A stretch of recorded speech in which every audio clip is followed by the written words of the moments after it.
होता रहता है। तो हिस्ट्री में आपने पढ़ा था बौद्ध धर्म, जैन धर्म समेत कुल 62 संप्रदायों का उदय हुआ था, राइट। और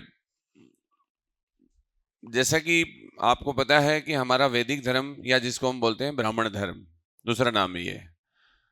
तो वैदिक धर्म या ब्राह्मण धर्म में कुछ ऐसी समस्याएं थी जिसकी वजह से नॉन ब्राह्मण या नॉन वैदिक रिलीजन है वो एमर्ज हुए थे, जिनकी संख्या टोटल कितनी थी? 62। गंगा घाटी में 62 संप्रदायों का उदय एक धार्मिक क्षेत्र में क्रांति थी।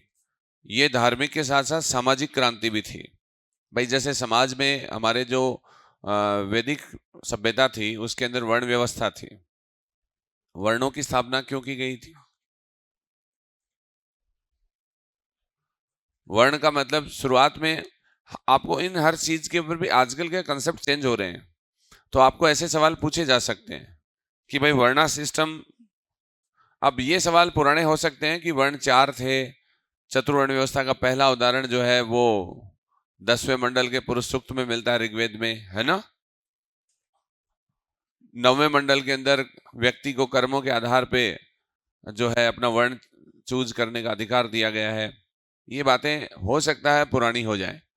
अब नए सवाल ऐसे आ सकते हैं कि वर्ण सिस्टम क्यों फाउंड किया गया था, वाई इट वाज नीडेड, वर्ण व्यवस्था की क्या जरूरत थी।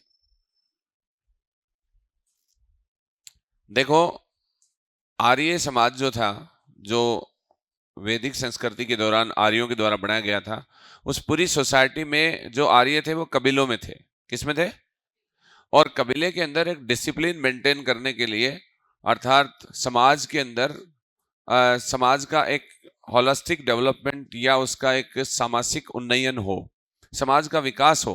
और ये तभी होता है जब समाज के लोगों के बीच में काम को बांट दिया जाए। जैसे मान लो हर व्यक्ति को ये पता रहे कि आपका काम क्या है। मान लो जब आपको ये नहीं पता है कि आपको क्या काम करना है, तो आप कभी भी अच्छा काम नहीं कर सकते। जैसे मान लो घर में आपके माता पिता कहीं चले जाएं, आप 2-3 भाई बहन हैं, और वहां पे आपको ड्यूटीज नहीं बताई जाए कि किस बच्चे को क्या करना है, तो आप क्या करोगे? आप कोई काम नहीं करोगे। वो सोचेगा ये करेगा और वो सोचेगा ये करेगा। तो इस हिसाब से जो अपनी भैंस और पार्टी बाहर धूप में बंधी हुई है ना, वो बाहर ही रह जाएंगी बां बां करके। तो टू असाइन योर ड्यूटीज, आपके कर्तव्यों को निर्धारित करने के लिए वर्ण व्यवस्था की शुरुआत की गई थी। यानी समाज का डेवलपमेंट हो, इसके लिए वर्ण व्यवस्था की शुरुआत की गई, पूरे समाज का विकास हो। तो इसलिए ब्राह्मण, क्षत्रिय, वैश्य और शूद्र वर्ण बनाए गए। शुरुआत में शूद्र था नहीं, और तीनों वर्णों को काम और गुण के आधार पे अपना वर्ण चयन करना था। जो जैसा काम करेगा और जो गुण उसमें प्रधान होगा उसके आधार पे वर्ण का निर्धारण हो जाएगा। यानी जिसमें सत्व गुण प्रधान है, बुद्धि, वह ब्राह्मण है। जो पढ़ाने का काम करेगा, अध्ययन, अध्यापन, यज्ञ करना और करवाना और भिक्षा लेना।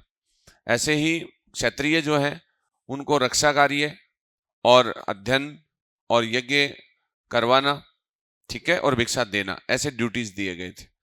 और उनमें रज गुण प्रधान था। रज का मतलब साहस से होता है, करेज। क्या होता है? फिर तीसरा है, वो है वैश्य। वैश्य में रज और तम होते हैं। क्या होते हैं? हाँ, तम का मतलब आलस होता है, प्रमाद होता है, जो शूद्र का गुण डिफाइन किया गया था। तो इसमें कृषि, पशुपालन, व्यापार, यज्ञ करवाना, भिक्षा देना, ये कार्य थे। और चौथा वर्ण था वो शूद्र था, उसमें तम गुण प्रधान था, आलस्य, प्रमाद, उसको सर्विस या सेवा कार्य करना था, राइट। ये वर्ण व्यवस्था वैदिक संस्कृति की वर्ण व्यवस्था थी। और इसके अंदर उत्तर वैदिक काल में कुछ प्रॉब्लम्स हो गए थे, और उसकी वजह से क्या हुआ था कि जो शूद्र थे उनको यज्ञोपवीत का अधिकार छीन लिया गया उनसे, और उनको पढ़ने का अधिकार, पूजा पाठ करने का अधिकार, वेदाध्ययन करने का अधिकार नहीं दिया गया। महिलाओं को, सारे वर्णों की महिलाओं को भी नहीं दिया गया, राइट। तो इस कारण से ये हुआ कि समाज के अंदर एक असंतोष की भावना आ गई, स्पेशली उन लोगों में जो शूद्र हैं और उन महिलाओं में जो सभी वर्णों की हैं। तो ये तो डिस्क्वालिफाइड लोग हैं जो ना तो पूजा पाठ कर सकते हैं और ना ही वो वेदाध्ययन कर सकते हैं, कोई मंत्र निर्माण कर सकते हैं। इसका मतलब जैसा कि मैंने आपको बताया था कि वैदिक धर्म में हमारे जैसे शुरुआत में कर्मकांड आए यानी पूजा पाठ, मोक्ष का रास्ता। दूसरा ज्ञान कांड आया यानी उपनिषद, ठीक है। और तीसरा भक्ति कांड आया जो अभी नहीं है। तो कर्मकांड का मतलब पूजा पाठ है, यज्ञ है। तो यज्ञ पे आप बैठ नहीं सकते क्योंकि आपके पास जनेऊ नहीं है, यज्ञोपवीत नहीं है। तो शूद्र और महिला तो बैठ ही नहीं सकते, समझ गए। और उपनिषद यानी वेदांत वो भी पढ़ नहीं सकते क्योंकि आप गुरु के पास नहीं जा सकते, शिक्षा ग्रहण नहीं कर सकते।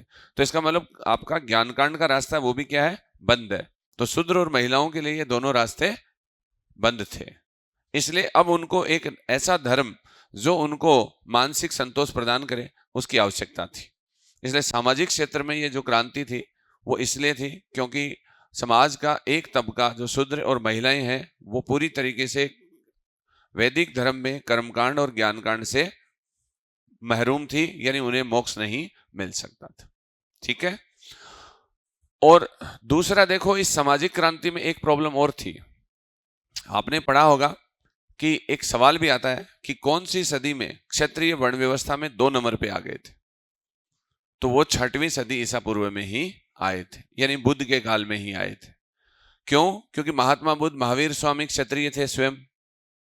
और महाजनपद काल भी आपने पढ़ा होगा, 6ठी सदी ईसा पूर्व में जो जनपद थे वो महाजनपद में कन्वर्ट हो गए। तो महाजनपद में राजा जो है वो पावरफुल थे। अब क्षत्रिय पॉलिटिकली बहुत साउंड हो रहे हैं। ऋग्वेद काल में तो जन था, जन का मतलब कबीला, जो संचरणशील लोगों का समूह था, यहां से वहां घूमता था। राजा कोई बहुत बड़ा नहीं होता था, संप्रभु राजा की अवधारणा नहीं थी। लेकिन उत्तर वैदिक काल में जनपद बने, स्थायी भूभाग हुआ, राजा पावरफुल बना और उसने अलग अलग क्षेत्रों में चक्रवर्ती उपाधियां ली। और उसके अंत में आते आते 6ठी सदी ईसा पूर्व तक महाजनपदों की स्थापना हुई और महाजनपद बहुत पावरफुल थे। अब ऐसे में बिंबिसार है, अजातशत्रु है, प्रसेनजीत है, उदयन है, तो ये जो लोग हैं, चंड प्रद्योत है, ये लोग पावरफुल थे। तो ऐसे लोगों को ये बात बिल्कुल बर्दाश्त नहीं थी कि वर्ण व्यवस्था में ब्राह्मण 1 नंबर पे रहे।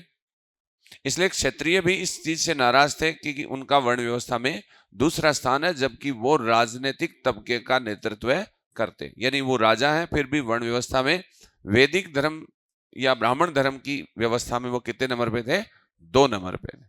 इसलिए महात्मा बुद्ध ने इसको रिवर्स करके और पॉपुलराइज करते हुए वर्ण व्यवस्था में क्षत्रियों का पहला नंबर जो है वो 6ठी सदी ईसा पूर्व में आया था। ये सवाल कई बार आया हुआ है कि किस काल में क्षत्रिय वर्ण व्यवस्था में प्रथम स्थान पे आ गए। हाँ, दूसरा वर्ग जो नाराज था वो था वैश्य। भाई शूद्र महिला हो गए, क्षत्रिय हो गए, अब वैश्य हैं। वैश्य जो हैं उनको नाराजगी इस बात से थी कि वैदिक धर्म या ब्राह्मण धर्म में ब्याज का धंधा स्वीकृत नहीं था, यानी ब्याज के धंधे को कुसित वृत्तन कहा गया, यानी त्याज्य, बुरा, बुरी वृत्ति। जैसे जो भी हमारे सामी धर्म है उनके अंदर ब्याज का धंधा स्वीकार नहीं है, इस्लाम में भी नहीं है, तो वैदिक धर्म में भी नहीं है। सूदखोरी जो है वो ठीक नहीं मानी गई। तो बौद्ध और जैन ने वैश्यों को ब्याज के धंधे की स्वीकृति प्रदान कर दी। अब आपको पता है 6ठी सदी ईसा पूर्व तक आते आते लोहे का प्रचुर प्रयोग हुआ था, जिससे जंगल काटे गए थे, खेती हुई, सरप्लस उत्पादन हुआ, उसे व्यापार वाणिज्य में प्रयुक्त किया गया, व्यापारिक श्रेणियां बनी, श्रेष्ठी उनके प्रधान बने और व्यापार बड़े स्तर पर हुआ, जिससे कि साख बढ़ी, क्रेडिट। और अब चूंकि वस्तु विनिमय प्रणाली जो वैदिक काल में व्यापार में काम में ली जाती थी वो पर्याप्त नहीं थी। अब उसके स्थान पर मुद्रा की आवश्यकता महसूस हुई, क्योंकि व्यापार बढ़ गया तो मुद्रा चाहिए। तो पहली बार 6th सेंचुरी BC में के खत्म होते होते एक तरीके से भारत में कारसापण या पंचमार्क नामक प्राचीन मुद्रा स्टार्ट हो गई, समझ गए। ये सब जो चीजें थी वो आर्थिक हित से जुड़ी हुई थी और आर्थिक हित में शिरोधारी कौन थे, वैश्य थे, क्योंकि कृषि, पशुपालन और व्यापार उनके हिस्से में था।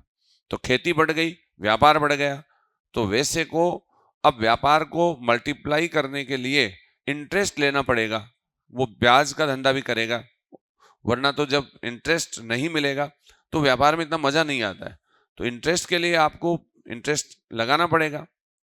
अब वैदिक धर्म में उसकी स्वीकृति नहीं है, तो वैसे किधर डाइवर्ट हो गए? जैन और बौद्ध की तरफ।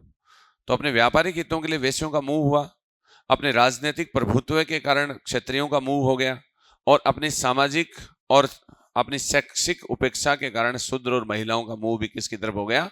जैन और बौद्ध की तरफ हो गया। और सबसे इंपॉर्टेंट चीज थी महात्मा बुद्ध और महावीर स्वामी की पर्सनालिटी, जिसके अंदर मैग्नेटाइज इफेक्ट थे। उन्होंने लोगों को सरल भाषा में पाली और प्राकृत में अपने उपदेश दिए, और जो पारलौकिक संसार था उसकी जो महत्ता थी और उसको लेकर लोगों के मन में जो चिंताएं, शंकाएं और बाधाएं थी, उनको दूर किया उन्होंने। और सबसे बड़ी बात, जैसा कि मैंने आपको बताया था, उपनिषद में हमने पढ़ा था, उपनिषद कहते हैं कि जगत मिथ्या है, ब्रह्म एकम सत्यम जगत मिथ्या जीवो ब्रह्मेव ना परे। ये कथन आम आदमी के समझ से परे था। तो इन वर्गों के साथ साथ वो व्यक्ति भी जिनको क्वालिफिकेशन है लेकिन उनके पास या तो पैसा नहीं है या बुद्धि नहीं है। बुद्धि का मतलब, जैसे उपनिषद बहुत जटिल है, समझ में नहीं आते थे, और कर्मकांड बहुत खर्चीले थे, तो अफोर्डेबल नहीं थे। तो ऐसे लोग जैसे वैश्य, ब्राह्मण और क्षत्रिय, ये तीन वर्ण जो थे, उनके जो पुरुष हैं जिनको क्वालिफिकेशन थी हर तरीके से मोक्ष प्राप्त करने की, उन लोगों को भी एक सरल धर्म की अपेक्षा थी, क्योंकि जटिल कर्मकांड, खर्चीले कर्मकांड और दुर्बोध उपनिषद हर व्यक्ति के बस की बात नहीं थी। तो उनको भी सिंपल चाहिए था। अब आपको भी 1 वीक सीरीज क्यों पसंद है? हाँ, जब आप, मैं कहूँ कि आप टेक्स्ट बुक से पढ़ो तो आप कहेंगे सर इस बार तो मैं चाहता हूं कि एक बार एग्जाम तो निकाल लूं, उसके बाद में देखूंगा। तो बात सीधी सी है भैया, सरल सबको अच्छा लगता। आज गेहूं पॉपुलर क्यों हुआ भारत में? खाने में सरल है थोड़ा सा, है ना, और एक आटा थोड़ा लंबे समय तक रहता है। बाजरे का आटा है वो जल्दी ही खट्टा हो जाता है, तो उसको तो मेंटेन करना थोड़ा मुश्किल होता है। बाकी मोटा अनाज है, बाजरे का कोई मुकाबला नहीं है, है ना। तो खैर, हमारे धर्म को भी, वैदिक धर्म को, इन समस्याओं का सामना करना पड़ा। और ऐसे में जमीन तो तैयार थी लेकिन नेतृत्व करने वाला भी चाहिए, और वो कौन थे? महावीर स्वामी और महात्मा बुद्ध थे। और उन्होंने लोगों को बहुत आसानी से सरल भाषा में, सरल मार्ग के द्वारा मोक्ष प्राप्ति का रास्ता उपलब्ध करा दिया। एक तरीके से मैं कहूं कि 1 वीक सीरीज और पासबुक दे दी, है ना, और लोगों को इस चीज से पूरी तरीके से निश्चिंत कर दिया कि ईश्वर है ही नहीं। तो ईश्वर की चिंताएं समाप्त हो गई, तो लोग अपने काम में लगे। महात्मा बुद्ध ने कहा आत्मा ही नहीं है, तो अनात्मवाद, वो तो 3 सत्ताओं में से 2 सत्ताओं को उड़ा दिया और जगत को यथार्थ बता दिया। ठीक है, और ऐसा ही महावीर स्वामी ने किया। महावीर स्वामी ने आत्मा को नित्य बताया। ये अलग अलग कंसेप्ट है जो अपन देखेंगे संबंधित टॉपिक में। तो इसका मतलब, लेकिन एक बात ध्यान रखें कि जो सबसे महत्वपूर्ण कारक है बौद्ध धर्म और जैन धर्म के उदय का, वो है महावीर स्वामी और महात्मा बुद्ध का पर्सनालिटी। जो निवृत्ति सोच हमारे हड़प्पा सभ्यता के योगीश्वर मुद्रा में प्रदर्शित होती है, वही सोच यहाँ पर जैसे मुनि सूक्त में भी आती है वैदिक काल में। ऋग्वेद में अपन ने मुनि सूक्त देखा 10वें मंडल में, वह यहाँ पर व्यापक स्तर पे प्रकट होती है। अरे आपने देखा होगा हड़प्पा में एक योगी की मूर्ति है जो पशुपति है, योगीश्वर हैं, चिंत्य पुरुष हैं, जिन्हें आद्य शिव माना गया है मार्शल के द्वारा। पढ़ा ना आपने मोहनजोदाड़ो में? तो वो जो पोस्चर है योगी का, उसकी शुरुआत बीज के रूप में वहां से होती है, लेकिन उसका पौधा कहां आता है? बौद्ध और जैन धर्म के दौरान। तो ये श्रमण परंपरा के धर्म है। कौन से? श्रमण। श्रमण का मतलब क्या होता है? सन्यासी। तो सन्यासी परंपरा के धर्म है दोनों। और एक जो बहुत जबरदस्त, ऐसे आपको 1 लाइनर कोई क्वेश्चन पूछे कि साहब बौद्ध और जैन इतने पॉपुलराइज क्यों हुए, तो जैसा कि हम डिस्कस कर चुके हैं, ये धर्म इसलिए हुए क्योंकि ये मानव केंद्रित धर्म थे। इन्होंने मनुष्य की महत्ता को बढ़ाया और जगत की महत्ता को बढ़ाया। इन्होंने जगत को यथार्थ घोषित किया, जबकि उपनिषदों के अंदर जगत को मिथ्या घोषित किया गया था। और इसलिए आम आदमी के वो मिथ्या समझ में नहीं आता था कि जगत परिवर्तनशील है इसलिए मिथ्या है, क्योंकि उपनिषदों में तो त्रिकालाबाधित जो है, तीनों कालों में बदलता नहीं है, वो सत्य है। तो जगत तो बदलता है, इसलिए वो सत्य नहीं हो सकता, तो फिर वो असत्य भी नहीं है, क्योंकि वो तो है व्यवहारिक रूप से तो आपको दिख रहा है, तो फिर वो क्या है? वो मिथ्या है, स्यूडो है। ठीक है। जबकि महात्मा बुद्ध ने कहा कि परिवर्तनशील जगत जो है वही सत्य है।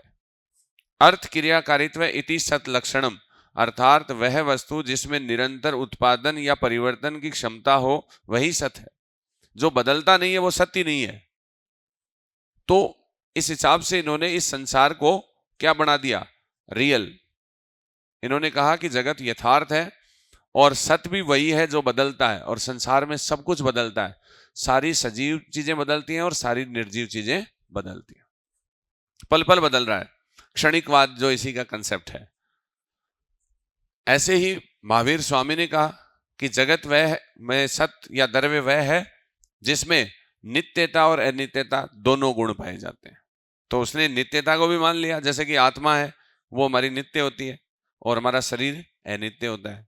ऐसे हमारी आत्मा में चेतना नित्य होती है, सुख और दुख अनित्य होते हैं। ऐसे ही घड़ा है, उसमें मिट्टी नित्य होती है, रंग अनित्य होता है। तो देखो, उपनिषद ने कहा कि जगत क्या है? मिथ्या है। ठीक है। और यहां पे बौद्ध धर्म क्या कह रहा है? जगत क्या है? यथार्थ है। और जगत निरंतर परिवर्तनशील धर्मों का परवाह है। संस्कृति इति संसारा, अर्थात जिसमें लगातार परिवर्तन हो, बदलता रहे, वही सत्य है, वही जगत है। तो इसने पूरे परिवर्तनशील संसार को मान लिया और हमें सब परिवर्तन दिखाई देते हैं, इसलिए हमारा भरोसा हुआ कि वाह यार, ये अपने वाले को सही मान रहा है। और महावीर स्वामी ने क्या कहा? जगत या द्रव्य वह है, मतलब जगत में द्रव्य वह है जिसमें बदलाव भी होता है और जिसमें नित्यता भी होती, यानी परमानेंस और इम्परमानेंस दोनों होते हैं। समझ गए? तो इस तरीके से वो दोनों धर्म ज्यादा पॉपुलर हो गए थे। ये सिनेरियो है जो आपको समझना चाहिए कि एक्चुअली कोई चीज इसलिए क्यों सुपरस्टार हो गई, उसके पीछे कोई वजह होती है। तो चूंकि आप ये पढ़ चुके हो, मैंने केवल आपको रिकैप करवाया। सवाल अगर हमें पूछा जाए कि कौन सा ज्यादा महत्वपूर्ण कारक है, तो जाहिर है पर्सनालिटी हमेशा इंपॉर्टेंट होती है। जैसे मान लो आपको ये पूछें कि पानीपत के विजय युद्ध में बाबर की विजय का प्रमुख कारण क्या था, या किसी भी और शासक का पूछ लिया जाए कि उसकी विजय का प्रमुख कारण क्या था या हार का प्रमुख कारण क्या था, तो leadership will always important cause behind success और फेल्यूर। नेतृत्व इंपॉर्टेंट होगा हमेशा। जहां भी नेतृत्व आ जाए, बस यही 1857 की क्रांति है, तो उसके अंदर उसकी फेल्यूर क्यों हुई, तो उसका कारण पूछें तो योग्य नेतृत्व का अभाव सबसे इंपॉर्टेंट कारण ये होगा। जब सारे कारण दे दें, आप कहेंगे संसाधनों की भी कमी थी, कोऑर्डिनेशन नहीं था, एफिशिएंट लीडरशिप नहीं थी, और हमारे से वो ज्यादा ताकतवर थे, तो इन सब में क्या रहेगा? लीडरशिप की कमी थी। ये हमेशा रहेगा। हर जीत का नायक नेता होता है और हर हार का खलनायक भी नेता होता है, ये ध्यान रखना है। खैर, बौद्ध धर्म में हमने नास्तिक धर्म पढ़ा कि नास्तिक धर्म या दर्शन है, अर्थात ये वेद को नहीं मानता है। ठीक है। दूसरा क्या है? अनीश्वरवादी था। तो अनीश्वरवादी हम देख चुके हैं, यानी नास्तिक है, ये हमारा हो गया है। फिर है अनीश्वरवादी, यानी ईश्वर को नहीं मानते हैं। और ये किसको नहीं मानते? वेद को नहीं मानते। और इधर ये किसको नहीं मानते?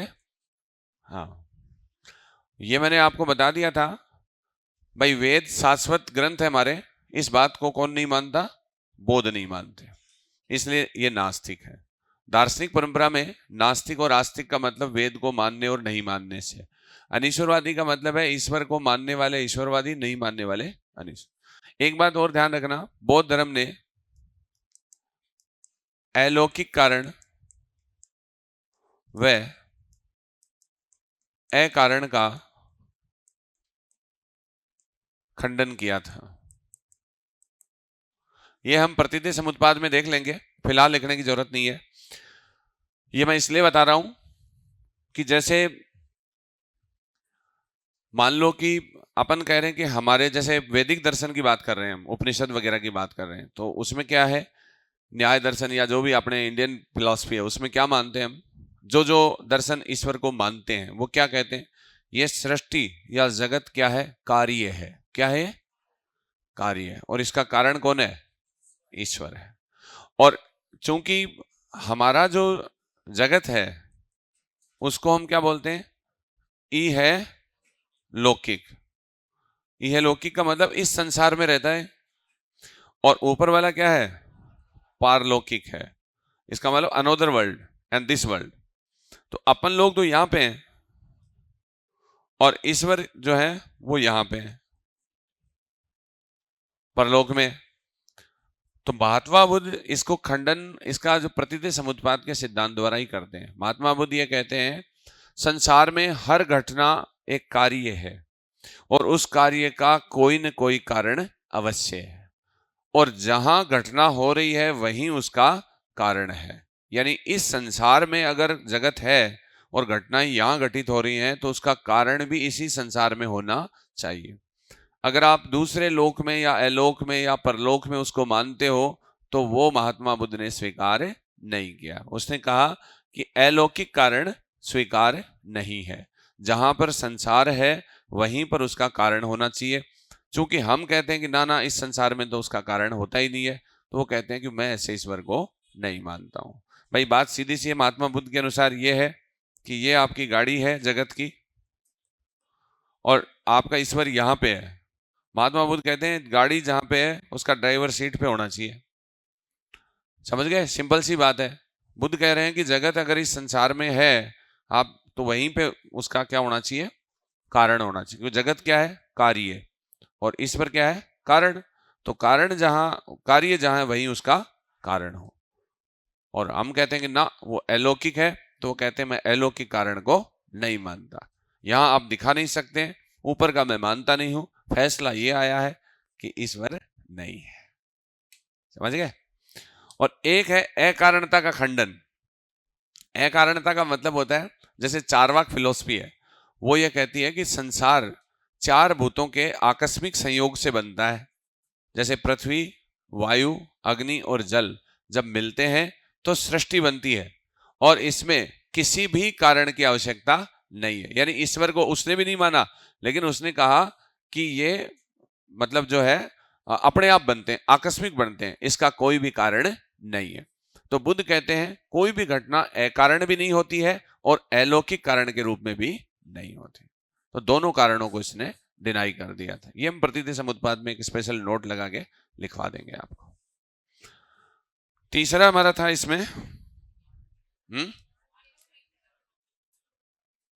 तार्किक ना, हाँ, मानव केंद्रित धर्म, ये हम डिस्कस कर चुके हैं।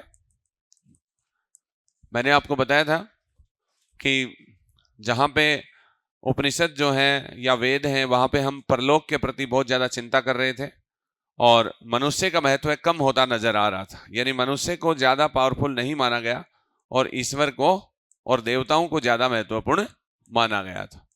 ये ज्यादा इंपॉर्टेंट है और ये थोड़े कम इंपॉर्टेंट। तो मानव के महत्व में कमी हुई थी उसमें। और मानव कहां पे रहता है, जगत में रहता है। कहां पे रहता है, और जगत को उन्होंने क्या बताया था, उपनिषद में क्या बताया, मिथ्या बताया। तो हम, और ब्रह्म जिसको आप बोल सकते हो परमात्मा, तो वही एकमात्र सत्य है। तो इस रूप में यहां ईश्वर का महत्व काफी बढ़ गया था, परमात्मा का, और जगत का महत्व क्या हुआ, कम हुआ। तो महात्मा बुद्ध महावीर स्वामी ने ईश्वर को खारिज करके और जगत को यथार्थ घोषित करके मनुष्य को महत्वपूर्ण बनाया। और उसने कहा कि आप अपने भाग्य निर्माता स्वयं हैं, आप अपने कर्मों पर नियंत्रण कर सकते हैं और अपने कर्मों के हिसाब से अपना परिणाम बदल सकते हैं। तो इसका मतलब वो आपके हाथ में है। किसके हाथ में है, हाँ। तो ह्यूमन जो था, ह्यूमन सेंटर्ड रिलीजन है, ये मानव केंद्रित धर्म है। इसलिए मनुष्य और जगत की गरिमा को बढ़ाने वाला धर्म होने के कारण इसे मानव केंद्रित धर्म कहते हैं। जगत का महत्व बढ़ाया और मानव का भी बढ़ाया। तो मानव प्लस जगत प्लस ईश्वर माइनस कर दिया इन्होंने। आगे तार्किक है। तार्किक का मतलब यह होता है, एक बात होती है कि कोई कहे कि ये बात मैं कह रहा हूं ना इसलिए तुम्हें माननी चाहिए, इसका मतलब है थोपना। आप किसी पर अपनी बात थोप रहे हो। तो ये लॉजिकल का मतलब होता है कि अगर आपको अच्छा लगे तो आप स्वीकार करो, नहीं लगे तो छोड़ दो, कोई बात नहीं। फोर्सफुली नहीं है, विलिंगली है। तो महात्मा बुद्ध ने कहा एहिक पसिस, एहिक पसिस।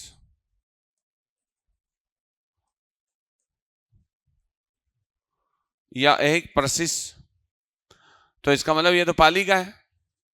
मतलब आइए, देखिए, परखिए, अच्छा लगता है तो स्वीकार करो। हाँ, एक बार समझ में नहीं आता तो मुड़ के देख दोबारा, समझ गए? फिर समझ में नहीं आता, जाओ पधारो। मतलब ऐसा नहीं है कि मैं कह रहा हूं इसलिए स्वीकार करो। आप आओ, देखो, अच्छा लगता है तो स्वीकार करो। तो इसका मतलब लॉजिकल रिलीजन है। कोई ऐसा नहीं है कि भाई मैंने कह दिया इसलिए मानना। कई बार बोलते हैं ना, मैं खून है, मैं खून है, मैं कह रहा हूं ना। किसने कहा? मैंने कहा है। ऐसा। इस मामले में शादवाद भी बहुत अच्छा है, जैन धर्म का। शादवाद भी ये कहता है कि व्यक्ति को सापेक्ष ज्ञान होता है, निरपेक्ष नहीं होता है। निरपेक्ष का मतलब एब्सोल्यूट नॉलेज होता है जो बदलता नहीं है। जैसे 2 और 2 4 होता है, सूरज पूर्व में उगता है, पश्चिम में छिपता है, ये निरपेक्ष होता है।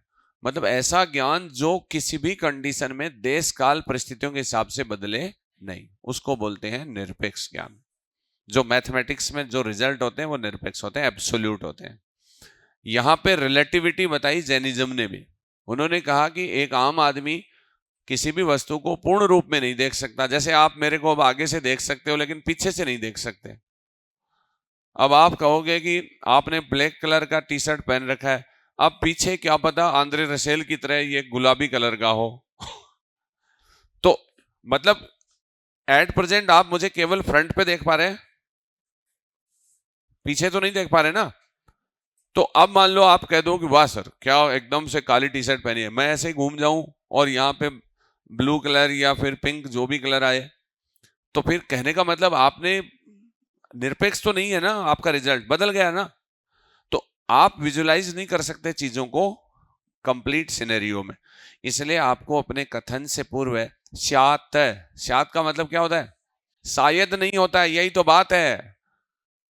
स्यात् का अर्थ शायद होता है, लेकिन जैनों ने शायद के अर्थ में ना लेके सापेक्ष के अर्थ में लिया है। केवल शायद नहीं होता है, सापेक्ष भी होता है। स्यात् का मीनिंग जो है वो शायद और सापेक्ष दोनों होता है, लेकिन जैनों ने शायद नहीं लिया।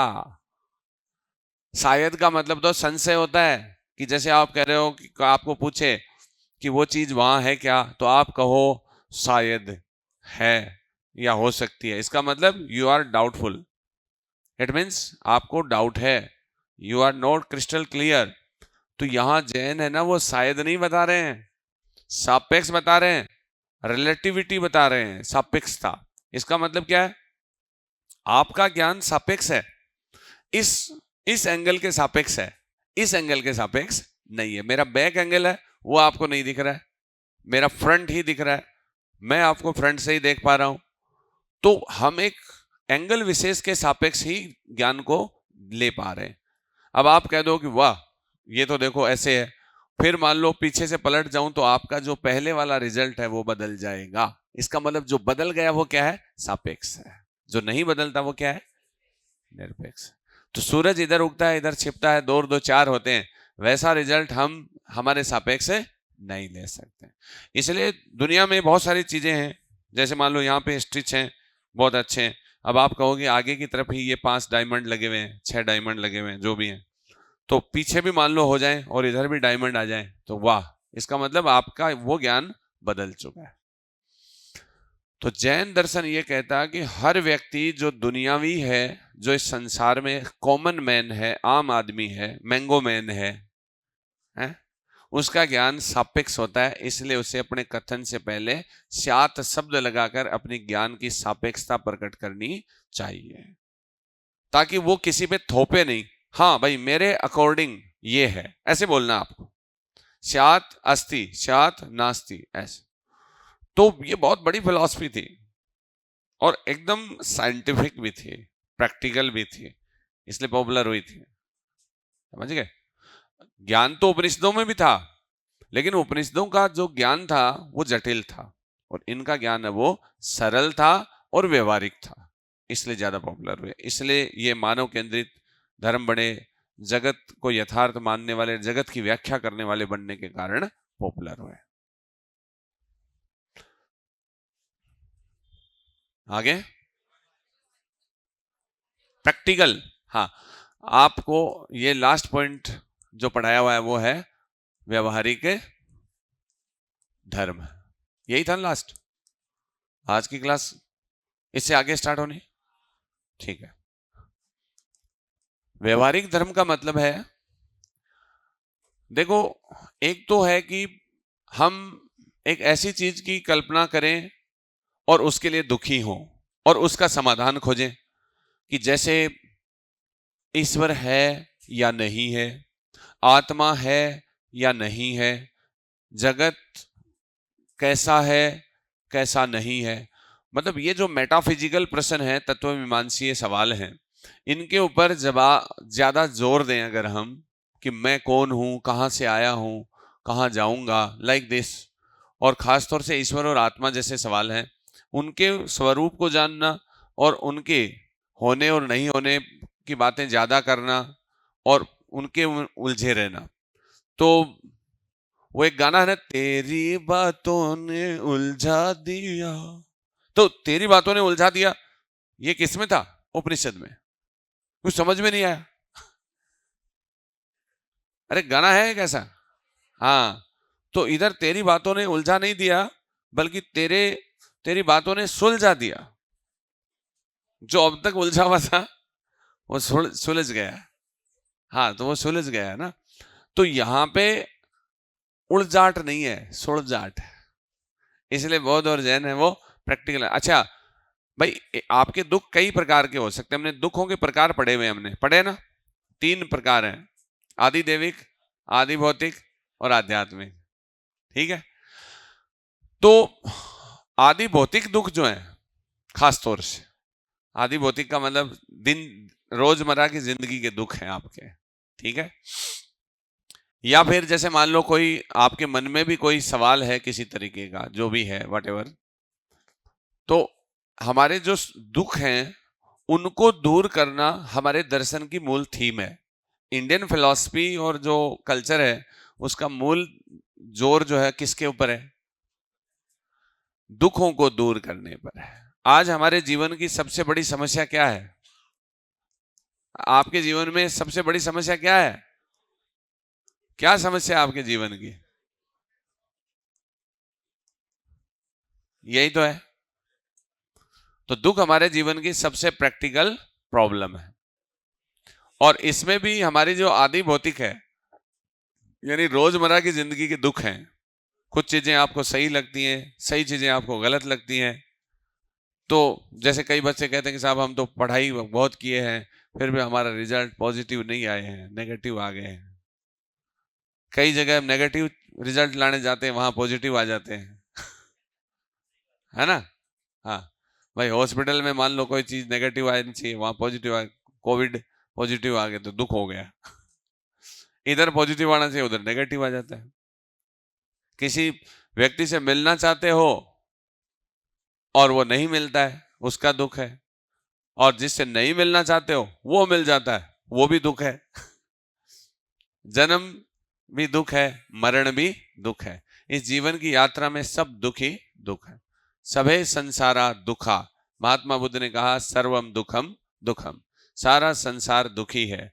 दुखियारों ने इतने आंसू बहाए हैं कि 7 समुद्रों का पानी भी कम है। आंसू ज्यादा है, आंसुओं का वाष्पीकरण हो गया, उड़ गए आंसू, वरना अब तक 14 समुद्र हो जाते और गाड़ों में आता 14 समुद्र पार तेरे पीछे पीछे आ गया।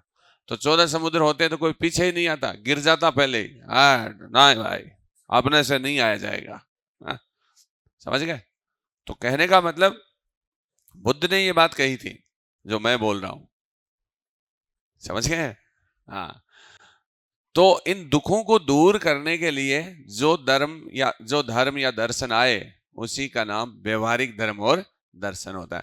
क्योंकि वैसे तो इंडियन फिलॉसफी और कल्चर की जो भी हमारी जो रिलीजन या हमारी फिलॉसफी है, उस सब में ये थीम है कि हम दुखों को दूर करें, इसलिए हमारा धर्म दर्शन क्या है? व्यवहारिक धर्म और दर्शन है। जबकि वेस्टर्न वर्ल्ड में व्यवहारिक नहीं है, वो सैद्धांतिक है। वो बुद्धि विलास के लिए दर्शन लिखते हैं, जैसे उनका पेट भरा हुआ है, दिमाग खाली है, तो उसकी एक्सरसाइज करवाते हैं। और हमारे यहाँ पर मतलब दिमाग रेस्ट में है, खाली का मतलब ये है ठाला है। वेस्टर्न वर्ल्ड में क्या होता है कि पेट भरा हुआ है, वो दिमाग को व्यायाम करवाते हैं। जैसे हम मोबाइल से गेम खेलते हैं कोई, तो वो हमारे मोबाइल गेमिंग हमारी मेंटल एक्सरसाइज है। एक आप गेम खेल के और उससे जीविकोपार्जन करो, तो वो व्यवहारिक है। तो हमारी फिलॉसफी सेकंड वाली है, जो जीवन की समस्याओं के समाधान के लिए आई है। और जीवन की सबसे बड़ी समस्या क्या है? दुख है। दुख कई तरीके के हैं, आदि भौतिक, आदि दैविक, आध्यात्मिक। अब इन दुखों के ऊपर अगर आपको जीत प्राप्त करनी है, तो ऐसा धर्म दर्शन जो दुखों को दूर करने की बात कहे, वो व्यवहारिक धर्म और दर्शन है। जैसा कि आपको पता है, हमारे 4 आर्य सत्य हैं बौद्ध दर्शन में। दुख है, दुख का कारण है, निवारण और निवारण के उपाय। इसका मतलब इसका पूरा जो नीति शास्त्र है, एथिक्स है, वो पूरी की पूरी किस पर डिपेंड है? दुखों को दूर करने पर है। इसलिए ये सबसे ज्यादा व्यवहारिक धर्म और दर्शन है। आपको पूछा जाए कि निम्नलिखित में कौन सा धर्म दर्शन सबसे ज्यादा व्यवहारिक है, प्रैक्टिकल है, तो वो है बौद्ध है।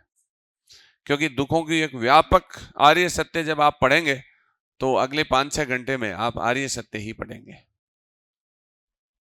हाँ, ठीक है, ओके। तो इस तरीके से ये प्रैक्टिकल रिलीजन है।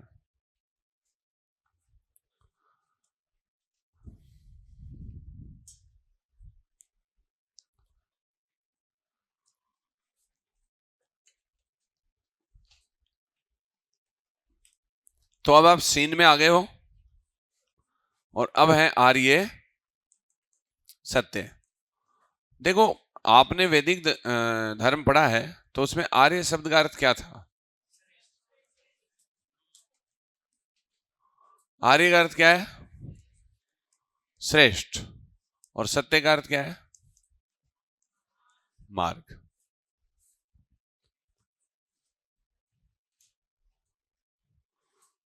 अब इसका मतलब आर्य सत्य कितने हैं?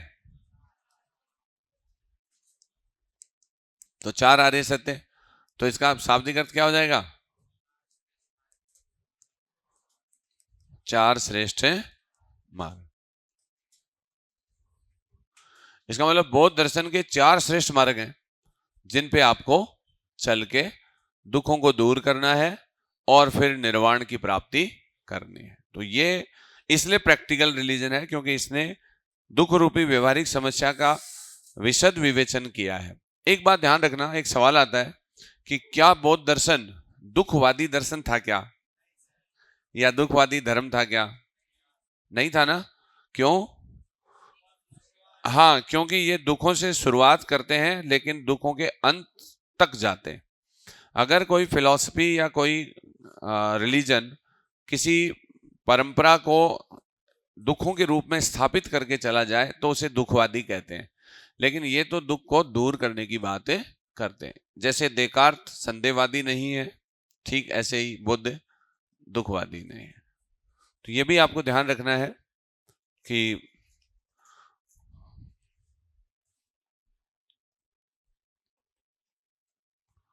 बौद्ध दर्शन,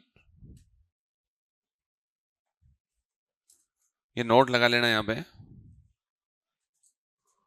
बौद्ध दर्शन दुखों की विशद, विशद का मतलब होता है व्यापक,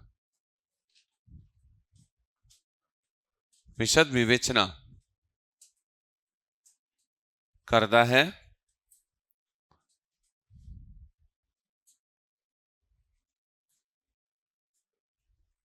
लेकिन विशद विवेचना करता है और 4 आर्य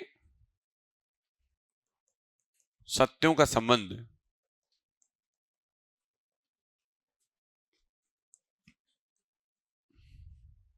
दुखों से ही है।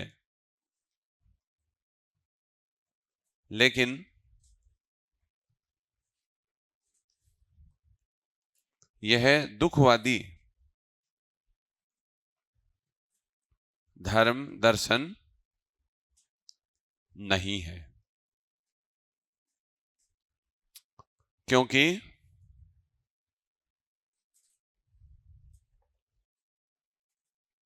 दुखों से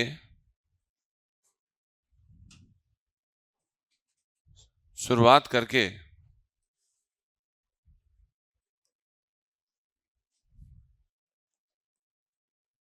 दुखों को दूर करने के उपाय इसमें बताए गए हैं।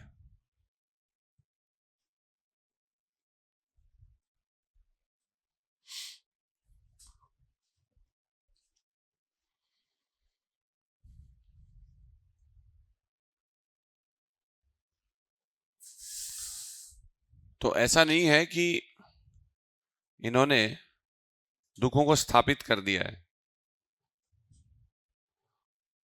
दुखों का व्यापक डिस्क्रिप्शन इसमें मिलता है और 4 आर्य सत्यों का संबंध दुख से ही है, लेकिन यह दुखवादी धर्म दर्शन नहीं है, क्योंकि दुखों से शुरुआत करके दुखों को दूर करने के उपाय इसमें बताए गए। अगर इसका अंत दुख के रूप में ही हो जाता तो निसंदेह यह दुखवादी धर्म होता।